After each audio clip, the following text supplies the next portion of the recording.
చాలా భయంకరమైనటువంటి పరిస్థితులు. అంటే ఇప్పుడు నేను చెప్పేటువంటి మాట ఏమిటంటే, వీళ్ళు ఎవరనుకున్నా ముళ్ళ తుప్పలు, బ్రహ్మదండి చెట్లు, ఈ తేళ్ళు ఎవరనుకున్నావు? మనుషులే మనుషులే మనుషులే అలాంటి స్వభావం కలిగినటువంటి వారుగా ఉన్నారు. పొడిచేటువంటి వారుగా ఉన్నారు, గుచ్చేటువంటి వారుగా ఉన్నారు. కట్టికిని తేలు ఏ విధంగా అది ఇలాగ పొడుస్తుందో, ఎంత బాధాకరమైనటువంటి పరిస్థితులు జరుగుతాయో కనుక ఆ జనుల మధ్య నీవు తిరుగుచున్నావు. దేవుని స్తోత్రం, హల్లెలూయా హల్లెలూయా. తిరుగుచున్నావు కనుక నేను చెప్పేటువంటి మాట ఏమిటంటే, వారు తిరుగుబాటు చేసేటువంటి వారు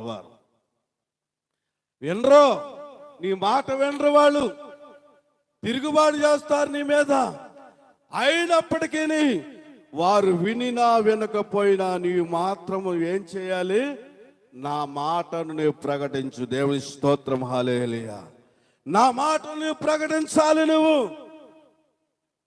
అందుకని ఇక్కడ యెహెజ్కేలు ఈ విధముగా నిలబడ్డాడు. ప్రియమైనటువంటి వాడు, అతడు నిలబడ్డాడు, దేవునిలో నిలబడ్డాడు. ఎక్కడికి కూడా తొలగిపోలేదు, ఎక్కడ కూడా కృంగిపోలేదు.